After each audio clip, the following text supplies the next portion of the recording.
Jernihnya hati itu penting untuk kita membaca secara jelas. Tajamnya nalar itu penting untuk kita membaca dengan tepat. Kadang-kadang ada orang pinter sekali, tapi tidak mencerahkan. Kerjaannya bikin masalah terus, bikin ruwet terus. Kalau dia ngomong terus muncul problem nasional misalnya.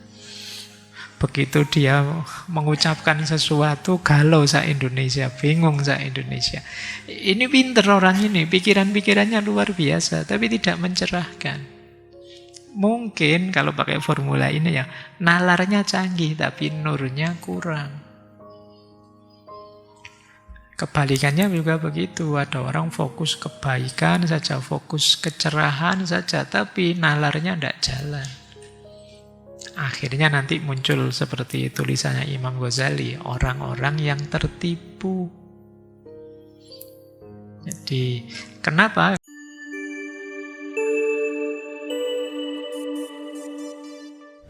Assalamualaikum warahmatullahi wabarakatuh. Bismillahirrahmanirrahim. Alhamdulillahirabbil alamin. Assalatu wassalamu ala asyrafil anbiya'i wal mursalin sayyidina wa maulana Muhammadin wa ala alihi wa ashabihi wa man tabi'ahum bi ihsanin ila yaumiddin. Amma ba'd. Bismillah, mari kita lanjutkan ngaji kita. Seperti sering saya sampaikan, tantangannya orang melakukan kebaikan itu di awalnya syaja'ah dan di pertengahannya istiqomah dan di akhirnya ridho dan tawakal. Awalnya syaja'ah itu maksudnya keberanian untuk memulai. Banyak di antara kita yang punya rencana-rencana kebaikan, tapi sudah berapa masa lamanya ya tidak dimulai-mulai. Sudah punya ancang-ancang ingin melakukan ini, melakukan itu, tapi tidak dimulai-mulai. Setelah ini boleh ditulis ya, apa saja yang sejak dulu saya rencanakan. Dan ini baik, tapi sampai sekarang belum tak jalankan. Nah, ini penting, dan itu butuh keberanian, kata Imam Ghazali. Maka syaja'ah itu termasuk salah satu akhlak yang karimah. Kalau sudah berani memulai, di tengah-tengah tantangannya istiqomah. Biasanya kalau sudah jalan itu terus ada rasa bosan, ada rasa males, ala pak gitu-gitu aja terus-terusan. Nah, itu rasa bosan. Makanya istiqomah itu sangat diutamakan. Bahkan dalam tasawuf al-istiqomatu khairum min alfi karomah. Lebih baik daripada 1000 karomah. Jadi kalau kalian senang tasawuf karena karomah-karomahnya, kalau kalian bisa istiqomah, itu levelmu sudah lebih tinggi daripada karomah-karomah yang kalian sukai itu. Jadi ini tantangan di tengah, kayak apalah ngaji, kuliah. Mungkin kuliah itu biasanya semester-semester awal itu rajin pol. Tiap hari ngampus, tidak ada mata kuliah pun ke kampus, itu semangat-semangatnya. Tapi begitu 3, 4, 5, 6, apalagi 7, 8, 9, 10, apalagi 11, 12, 13, itu nanti kalian 13, 14 itu ke kampus itu ngeri sudah. Sudah merasa tidak punya teman lagi sudah. Nah ini istiqomah, maka penting ya teman-teman diistiqomahi, termasuk ngaji kita ini. Mungkin banyak yang, Pak, temanya kok ndak viral ya Pak? Nah, ini ndak ada urusan viral, ndak viral, pokoknya ngaji gitu aja. Jadi ini maka penting ya kita istiqomah. Siapa tahu nanti di depan, di momen-momen hidup kita perlu ilmu-ilmu yang kita kaji, termasuk malam hari ini. Dan pada akhirnya tantangan berat itu ada di tawakal dan ridho. Tawakal itu kalau kita sudah ikhtiar, kita pasrahkan hasilnya pada Allah. Ridho itu kita terima apapun buah dari yang kita lakukan sejak saja'ah, istiqomah, tawakal tadi. Mungkin sesuai harapan, mungkin tidak sesuai harapan. Itu sudah di luar kuasa kita. Makanya tantangannya bisa merelakan hati, bisa ridho. Apapun ketetapannya Allah. Baik, itu ya untuk menyemangati kita melakukan kebaikan. Sekarang kita mulai. Malam hari ini kita masih di tema Neo-Sufisme, tasawuf yang baru. Malam ini kita ketemu lagi dengan beliau. Seingat saya, kita pernah membahas beliau ini di 2 tema sebelumnya. Karena memang beliau ini luas sekali wawasan keilmuannya. Seingat saya kita mengangkat Syekh Said Nursi ini di tema ukhuwah dan tema perdamaian. Malam hari ini kita masuk ke tema baru, tema Neo-Sufisme. Yang kita kasih tema, kita kasih judul antara nur dan nalar. Yuk, bismillah kita mulai ya. Kita mulai buka kitab Rosail An-Nur. Saya awali, kalau di filsafat diawali epistemologinya dulu. Cara berpikir beliau dulu. Jadi nur dan nalar itu yang jadi tema ngaji kita malam hari ini. Ini hubungannya dengan cara berpikirnya sebenarnya. Nalar itu alat, instrumen yang ada dalam diri kita. Kalau nur itu cahaya yang dilimpahkan oleh Allah ke dalam hati kita. Nalar alat utamanya akal. Fungsinya membaca tanda-tanda atau ayat-ayat Allah di alam semesta. Nur itu cahayanya Allah. Dia yang menerangi akal, menerangi hati kita. Nalar perlu nur. Nalar saja tanpa nur, ya berarti pikiran kita sedang gelap. Kalau pikiran kita gelap, tidak bisa membaca keluar dengan jernih. Ya. Nur juga memerlukan nalar, memerlukan akal. Batin kita jernih, tapi kalau kita tidak membaca juga tidak ada gunanya. Kalau diibaratkan orang baca ya, kalau kita baca buku, itu kalau tidak ada nur, tidak ada cahaya, kita tidak bisa baca. Ada cahayanya sehingga bukunya kelihatan, tapi kita tidak mengoperasikan pikiran kita untuk baca, ayo tidak jadi membaca. Jadi dua-duanya penting. Jernihnya hati dan tajamnya pikiran itu 2 alat yang harus ada saat kita membaca. Itulah kombinasi antara nur dan nalar. Jernihnya hati itu penting untuk kita membaca secara jelas. Tajamnya nalar itu penting untuk kita membaca dengan tepat. Tanpa ada nur, ya mana bisa kita membaca dengan tepat. Tanpa ada nalar, mana bisa kita membunyikan bacaan. Jadi nur dan nalar itu 2 aspek. Nalar bisa mengantarkan pada keimanan. Tapi iman yang sejati memerlukan nur. Banyak orang nalarnya jalan. Paham ini benar, ini salah. Tapi dia tahu ini benar, banyak orang yang tidak mengambil yang benar itu. Enggan menyadarinya, enggan mengambilnya. Kenapa? Belum memperoleh nur. Kita sering menyebutnya belum dapat hidayah. Jadi petunjuk dari Tuhan. Petunjuk dari Tuhan itu bentuknya cahaya. Kita paham sih kalau itu baik, tapi kok saya tidak tergerak ke situ ya. Kayak tadi di awal saya bilang saja'ah tadi loh. Tahu itu harus dijalankan, tapi kok saya tidak jalan. Kemungkinan belum dapat nur. Belum dapat tuntunan langsung cahaya dari Allah. Maka nur dan nalar ini kombinasi.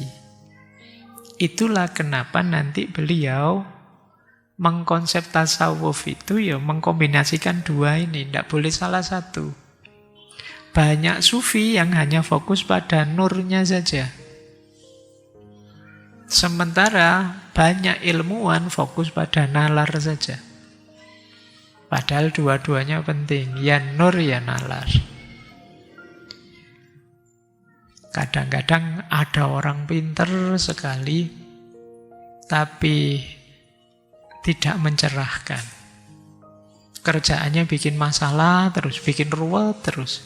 Kalau dia ngomong terus muncul problem nasional misalnya. Begitu dia mengucapkan sesuatu, galau se-Indonesia, bingung se-Indonesia. Ini pinter orang ini, pikiran-pikirannya luar biasa, tapi tidak mencerahkan. Mungkin kalau pakai formula ini ya, nalarnya canggih tapi nurnya kurang. Kebalikannya juga begitu. Ada orang fokus kebaikan saja, fokus kecerahan saja, tapi nalarnya tidak jalan. Akhirnya nanti muncul seperti tulisannya Imam Ghazali, orang-orang yang tertipu. Jadi, kenapa? Karena dia tidak membaca, bacaannya tidak tepat. Ini nanti di antara yang dikritik oleh Syekh Nursium, banyak antara lain konsep-konsep tasawuf yang menyesatkan. Secara nur luar biasa, tapi tidak masuk akal, tidak nyambung dengan syariat, kemanfaatannya malah membingungkan dan lain sebagainya. Itulah pentingnya kombinasi nur dan nalar. Kita lanjutkan. Apa bahayanya kalau nalar tanpa nur? Pikiran saja tanpa cahaya. Secara umum efeknya dua, skeptisisme dan materialisme. Jadi menurut Syekh Nursi, kalau akal berjalan tanpa nur, dia bisa yang pertama terjatuh pada skeptisisme total, syak total, biasanya terus jadi agnostik. Kita bingung sendiri, bulat sendiri. Ragu-ragu yang tidak ada akhirnya. Ini karena mengandalkan nalar saja. Padahal nalar kita itu terbatas. Meskipun sudah dibatasi oleh René Descartes dulu ya. Paling tidak ada satu hal yang tidak meragukan, yaitu saya yang sedang bingung. Kan begitu. Segalanya saya ragukan. Tapi segala sesuatu memang meragukan, tapi setidaknya ada satu yang pasti, kan saya yang sedang ragu-ragu. Saya yang sedang ragu-ragu ini loh yang pasti. Nah, ragu-ragu itu kan sedang berpikir, berarti kan mana benar, mana salah. Dari situ terus kan dia bilang, berarti aku ini memang ada. Buktinya apa? Ada yang berpikir. Jadi, apa benar kamu berpikir? Lo tadi kan meragu-ragukan sesuatu. Jadi berarti adaku itu pasti sudah tidak bisa diragukan lagi. Buktinya, ada buktinya yang berpikir tadi. Nah, cuma seperti Imam Ghazali fase awal itu, isinya apa saja diskeptiskan. Ya memang bertanya, meragukan itu awalnya pengetahuan. Tapi kalau skeptis ekstrim, segalanya dipertanyakan, jatuhnya seperti yang menggelisahkan kalian hari ini. Sering overthinking, bingung karepe dhewe. Mikir-mikir sendiri, bingung-bingung sendiri, stres-stres sendiri, semua orang diamuk. Kan banyak yang begitu. Nggak ada yang mancing ke sana, dia mikir-mikir dhewe, terus bingung-bingung dhewe. Kok begini ya, rasanya salah terus. Dia stres karepe dhewe.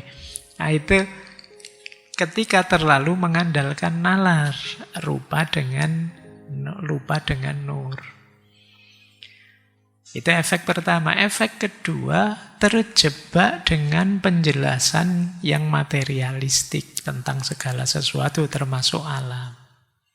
Kenapa begitu? Yo, akal kita, nalar kita itu kuasanya memang untuk hal-hal yang bisa terjangkau saja. Untuk hal-hal yang gaib, yang di luar jangkauan, bisanya kan kita hanya percaya, beriman. Nalar kita terbatas. Yang ketiga, kadang-kadang sampai ekstrim. Nanti di beberapa uraian Risalah An-Nur itu banyak yang berhenti di materi, berhenti di sains. Menganggap Allah, agama itu tidak masuk akal semua. Yang benar itu ya sains, yang ilmiah-ilmiah. Terus segalanya disainkan. Nah itu yang dulu kita pernah membahas ahli filsafat ilmu Paul Feyerabend itu kan, di antara kelemahannya manusia modern itu mempertuhankan sains. Percaya 100% dengan mekanisme saintifik. Bukan berarti sains itu salah, tapi apa iya segalanya harus ilmiah. Ilmiah itu kan mengelola sesuatu dengan perangkat-perangkat metode ilmiah. Apa harus semuanya begitu? Kalau harus semuanya begitu, ya nanti memang hal-hal yang di luar akses panca indera tidak bisa kita temukan. Makanya di aliran filsafat ilmu barat dulu pernah kita bahas juga kelihatannya, yang bilang bahwa metafisika itu meaningless. Meaningless itu tidak ada gunanya, isinya hanya spekulasi-spekulasi saja, tidak bisa dibuktikan secara ilmiah. Nah, ini kalau menurut Syekh Said Nursi, ketika nalar berjalan tanpa nur. Kita bisa terjebak ke sana. Sebaliknya juga begitu. Kalau nur berjalan tanpa nalar, bahayanya apa? Dogmatisme. Karena akalnya tidak dioperasikan. Bisa saja terus ditipu orang.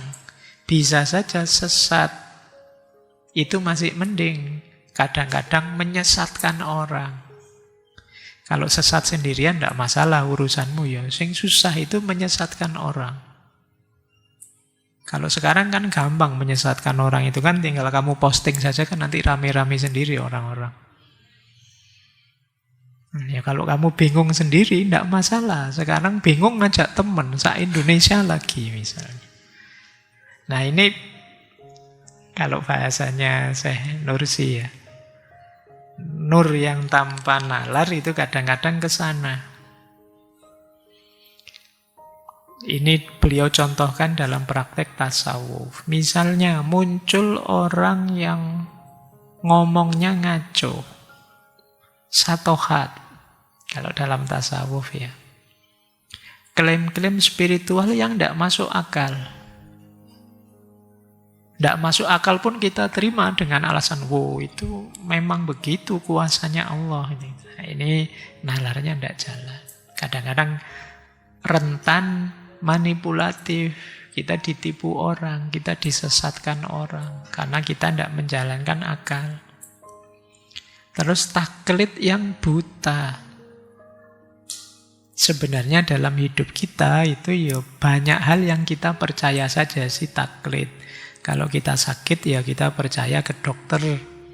Kalau kita urusan komputer, kita tidak ngerti komputer, ya kita percaya tukang servis komputer. Itu kan kita taklid saja, wong tidak ngerti.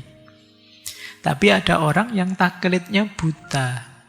Taklid buta itu tidak tahu apa dan siapa yang aku takliti.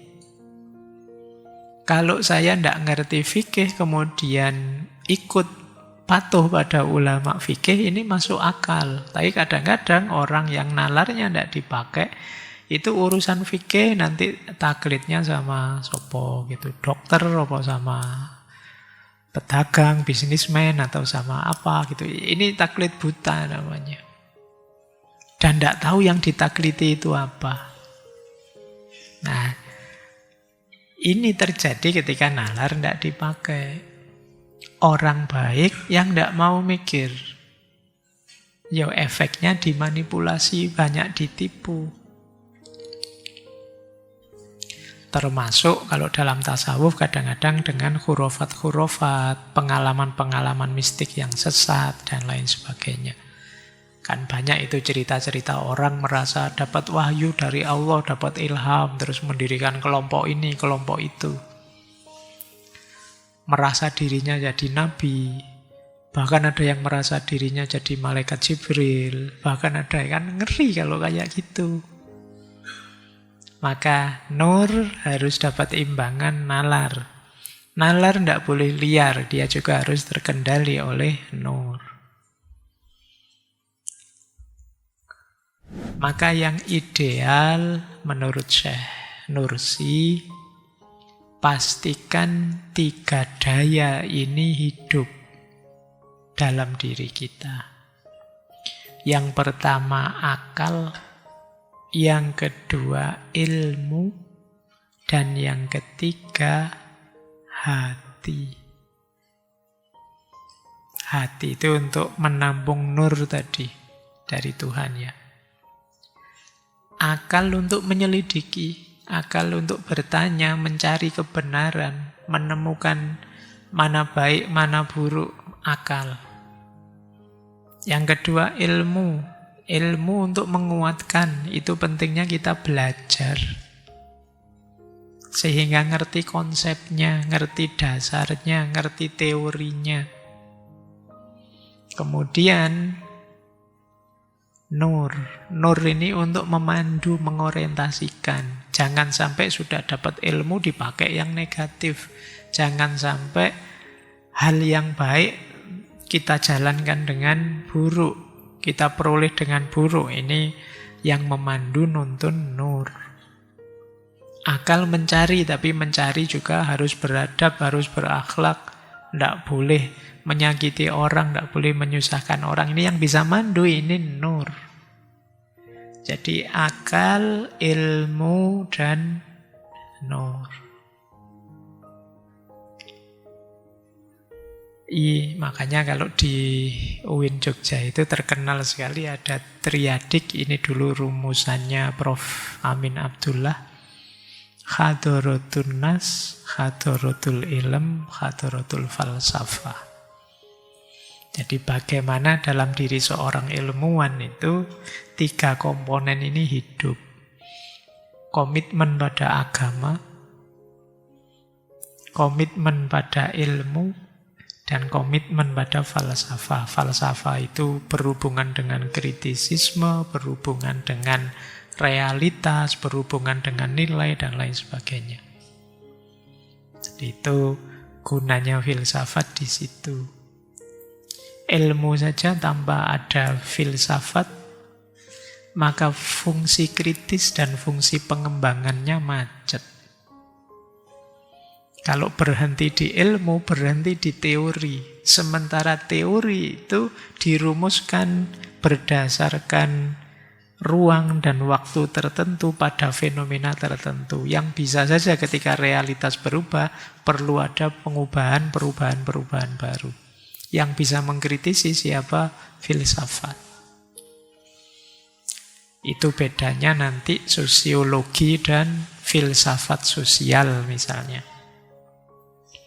Kayak zaman dulu waktu saya sekolah itu ada pelajaran bedanya masyarakat desa dan masyarakat kota. Itu sosiologi zaman dulu. Kalau masyarakat desa itu cenderung rukun, gotong royong. Pertimbangannya pengabdian bukan ekonomi. Kalau orang kota itu individualis, nggak bisa kerjasama. Inginnya nyaman sendiri, egois dan lain sebagainya. Teori zaman dulu begitu. Itu kalau kita pegangi ini, ya tidak berubah-berubah begitu. Padahal kan zaman sekarang mungkin tidak begitu lagi. Katanya siapa yang pertimbangan ekonomi itu hanya orang kota saja. Sekarang di desa juga mulai sadar ekonomi. Mulai banyak yang egois, khususnya sejak ada medsos dan lain sebagainya. Loh, itu kan teorinya harus diubah. Nah, yang bisa mengkritisi, merintis jalan untuk melahirkan teori baru, filsafat. Ini yang seperti ini dulu pernah kita bahas ya. Nanti boleh dicari ngaji filsafat yang tokohnya namanya Thomas Kuhn. Baik. Jadi teman-teman ayo dimaksimalkan 3 aspek ini. Cahaya akal, cahaya ilmu, dan cahaya hati. 3-tiganya penting. Seperti tadi loh, kalau cahaya hati tanpa cahaya akal, ya hasilnya bisa dogmatis, bisa sesat tapi tidak sadar. Cahaya akal tanpa cahaya hati bisa saja kebenaran dimanipulasi untuk kepentingan-kepentingan negatif. Baik, kita sudah dapat sekarang ya cara berpikir yang pas, itu ya nur, ya nalar. Sekarang kita masuk ke tasawuf yang baru menurut beliau bagaimana.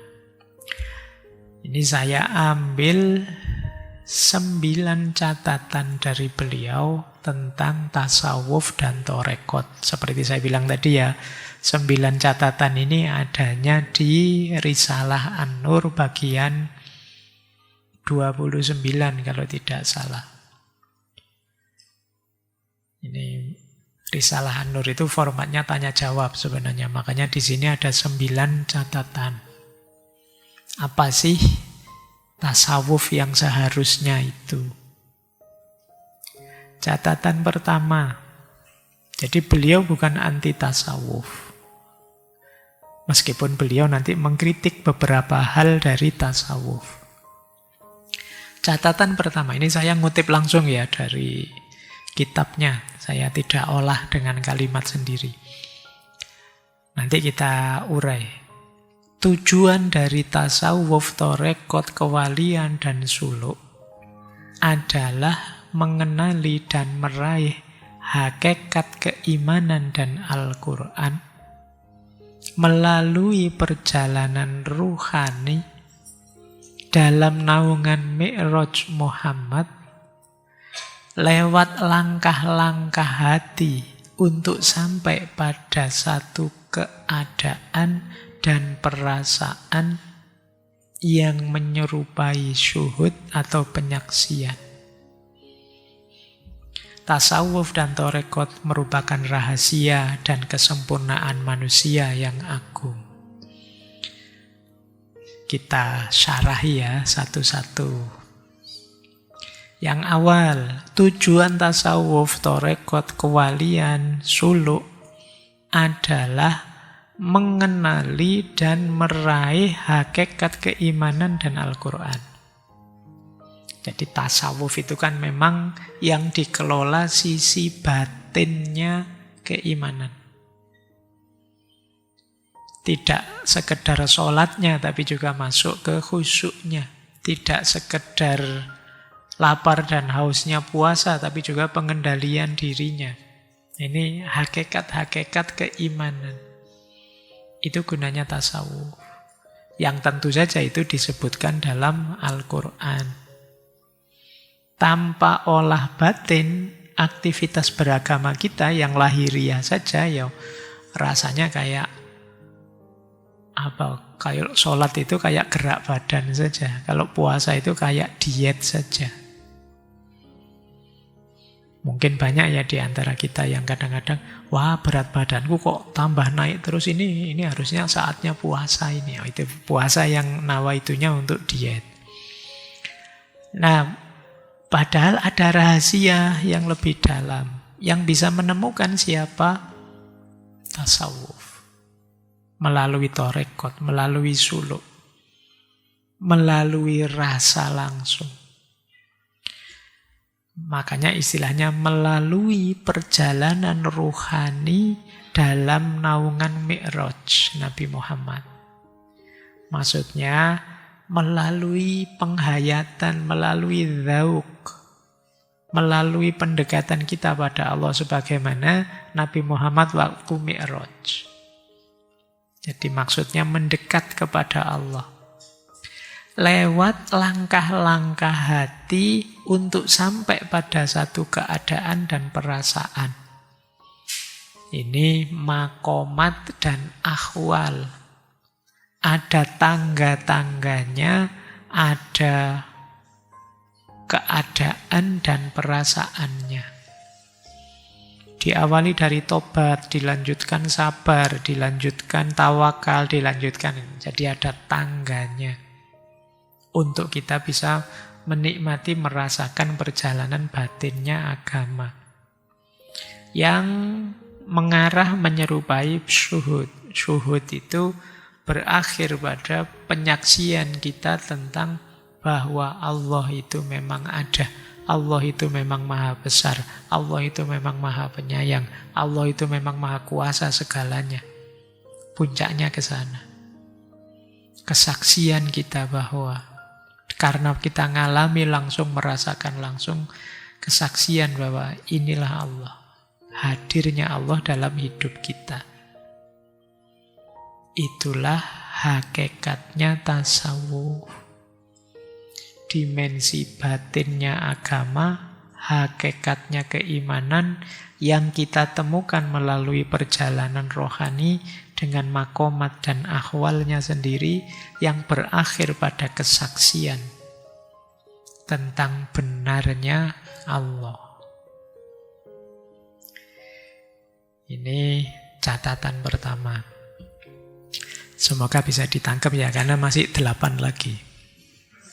Catatannya 9.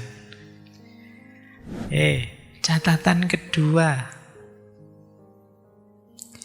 Kunci dan sarana perjalanan suluk hati dan pergerakan spiritual tidak lain adalah zikrullah dan tafakkur. Ini, jadi ternyata menurut beliau pokoknya tasawuf itu zikrullah dan tafakkur. Kebaikan dan keutamaan keduanya tidak terhingga.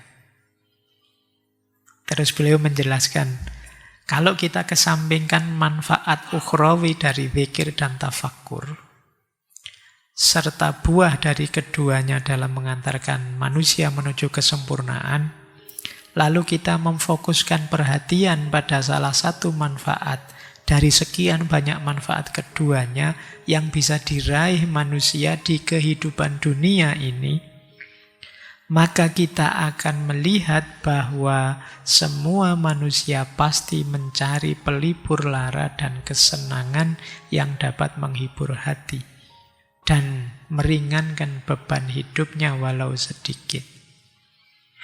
Sarana pelipur lara yang hakiki dan kesenangan yang paling tepat bagi mereka ialah dengan menyibukkan hati untuk terus berzikir dan bertafakkur.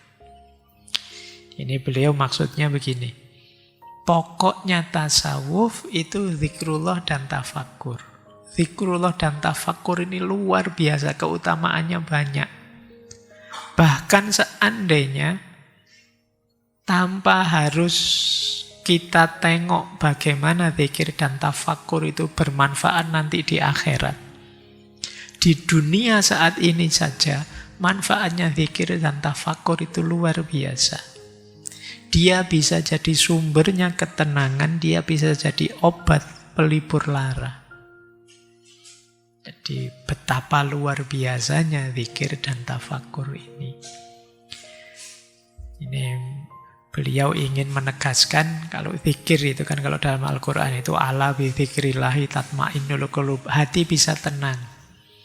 Seperti hari ini kan kita banyak mengalami macam-macam kegalauan.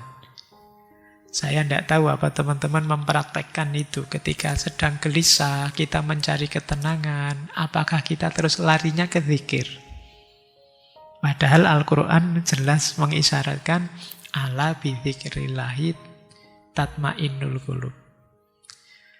Teman-teman mungkin nyari hiburannya sudah tidak zaman lagi ya. Mungkin sekarang nyari hiburannya biar tenang itu ya saya biasanya nyekrol TikTok Pak, YouTube Pak. Mungkin sekarang begitu. Padahal kadang-kadang teman-teman buka medsos itu tambah sumpek hasilnya. Apalagi terus baca komentarnya orang-orang yang tidak karu-karuan itu. Wah, tambah stres. Al-Quran ngasih petunjuk zikir. Terus tafakur. Tafakur itu mendayagunakan nalar tadi untuk menemukan hakikat.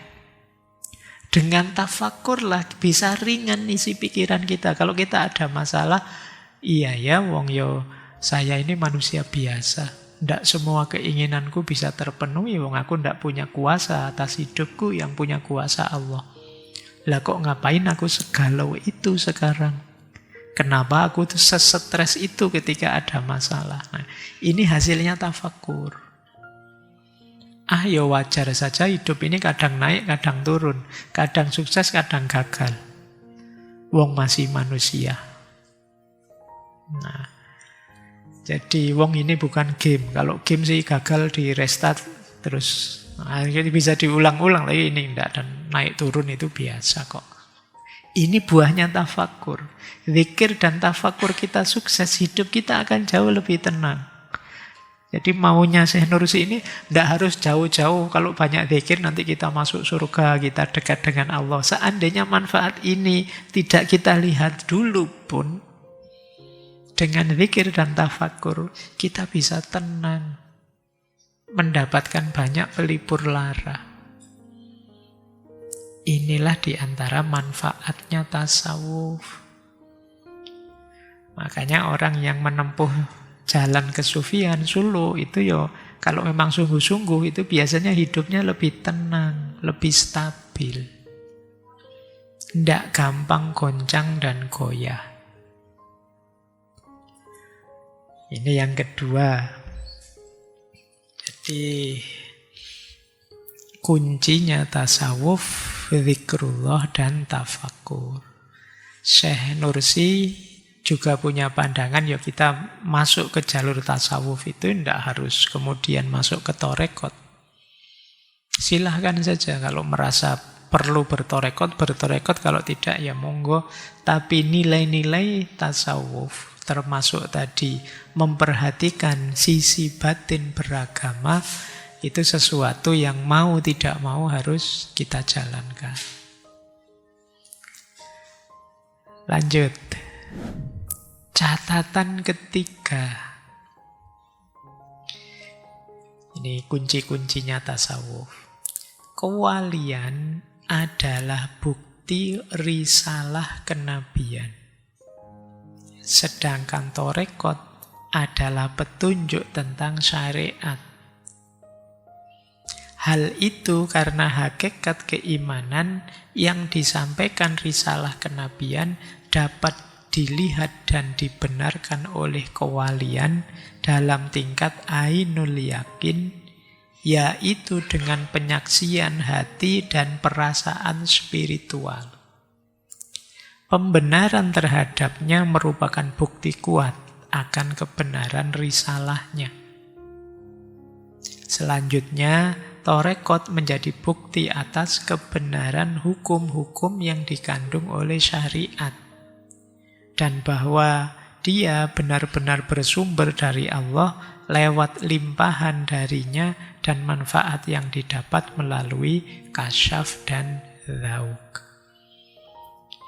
Ini harus dibaca berulang-ulang biar paham maksudnya ya. Yang pertama, kewalian itu bukti risalah kenabian.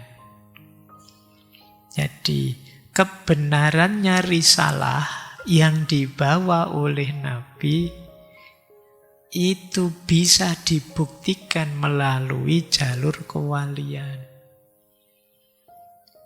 Kalau kita yang awam itu kan membenarkan risalahnya Nabi itu ya pokoknya dibenarkan begitu saja. Kadang-kadang kita paham, tidak punya dasar, tidak punya argumen. Pokoknya saya percaya, kan titik begitu.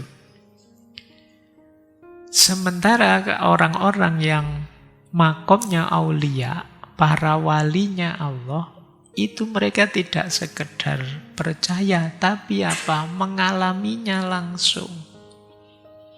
Makanya ada istilah ainul yakin, merasakan langsung hadirnya Allah, merasakan langsung hidup senantiasa diawasi oleh Allah. Jadi mereka ini bukti betapa yang dibawa oleh Rasulullah itu benar memang. Ketika Rasulullah memerintahkan sholat misalnya, kita kan hanya sholat saja, mengikuti gerakan, syarat sah, rukunnya yang membatalkan apa, fokus kita ke situ. Tapi para aulia bisa masuk lebih dalam dari sholat itu, bisa merasakan bagaimana berkomunikasi dengan Allah, berhadapan dengan Allah, bagaimana sholat yang bisa mengubah diri jadi lebih baik dan lain sebagainya. Loh, dengan memasuki syariat sedalam itu, kita jadi tambah yakin, berarti memang benar yang dibawa oleh Rasulullah itu. Kalau kita mungkin yang orang biasa, membuktikannya hanya separuh, setengah, karena kita tidak sedalam itu. Kita mungkin ada di level ilmu yakin. Tapi kalau para wali, levelnya ainul yakin. Mereka ngalami langsung. Apa indahnya khusyuk ketika kita sadar berhadapan dengan Allah. Mereka yang tahu. Kalau kita kan sholatnya masih sholat formalitas lah ya, saya tahu. Saya juga sering begitu. Sholat yang penting gugur kewajiban, kan begitu. Kita tidak dapat apa-apa dari sana. Iya sih kita sudah beriman. Tapi kita masih belum jadi bukti risalah kenabian. Kita masih tidak berani disebut, ini loh contoh muslim yang baik, wah saya masih harus di-upgrade lagi Pak, kamu kan tidak berani. Tapi ya bukti yang pas itu ya mereka ini, para aulia, wali-walinya Allah. Mereka bukti dari risalah kenabian dalam banyak aspek. Seperti minggu lalu misalnya, para wali itu takholak bi ahlakillah. Akhlak mereka itu adalah karakter sebagaimana asmanya Allah, nama-namanya Allah. Mereka penyayang, mereka adil, mereka dan lain sebagainya. Ini akhlak, mengikuti akhlaknya Allah. Loh, ini kan dia jadi bukti, lagi-lagi risalah kenabian. Kalau ingin melihat bukti benarnya beragama, lihat mereka. Itu maksudnya Syekh Nursi. Kemudian torekot itu adalah petunjuk tentang syariat.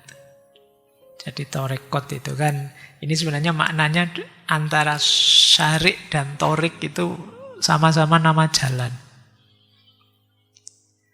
Jadi syariat itu ketetapan ajaran, tuntunan beragama yang dibawa oleh Rasulullah.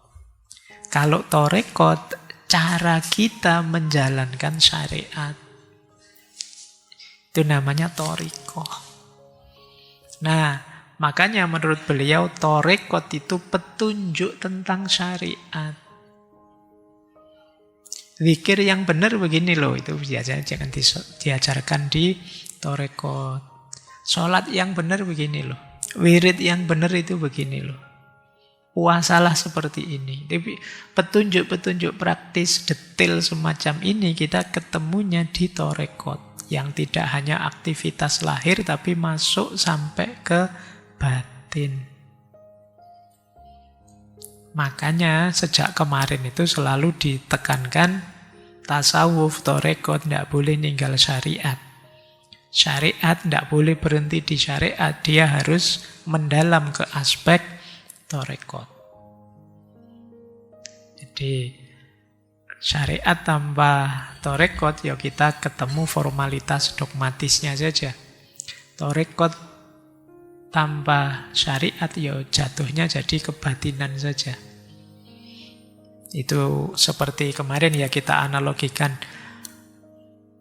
Syariat tanpa torekot, tanpa hakikat itu seperti orang yang aktivitas fisiknya lengkap tapi tidak ada rasanya. Kalian yo neraktir, yo nganter kuliah, yo tiap hari WA-an, tapi tidak ada rasa cinta dalam hatimu. Syariat tanpa hakikat, tidak ada isinya. Kalau hakikat tanpa syariat, ada rasa cinta, bahkan sudah nembak, sudah menyatakan cinta itu. Tapi disuruh apel tidak mau, disuruh jemput tidak mau. Kalau makan bayar sendiri-sendiri. Nah, itu kayak hakikat tanpa syariat itu. Orang jadi ragu-ragu, beneran tidak sih kamu itu jatuh cinta? Sama kayak orang, saya sudah tidak perlu sholat lagi, yang penting hati saya itu nyambung terus sama Allah. Allah adalah segalanya. Allah segalanya, disuruh sholat sebentar aja tidak mau. Suruh puasa yang begitu saja masih nawar. Gimana bisa ngaku bahwa aku sudah sangat dekat dengan Allah? Itu nanti antara lain yang dikritik oleh Syed Nursi. Baik, ini catatan ketiga tentang posisinya para wali, kewalian, dan posisinya torekot.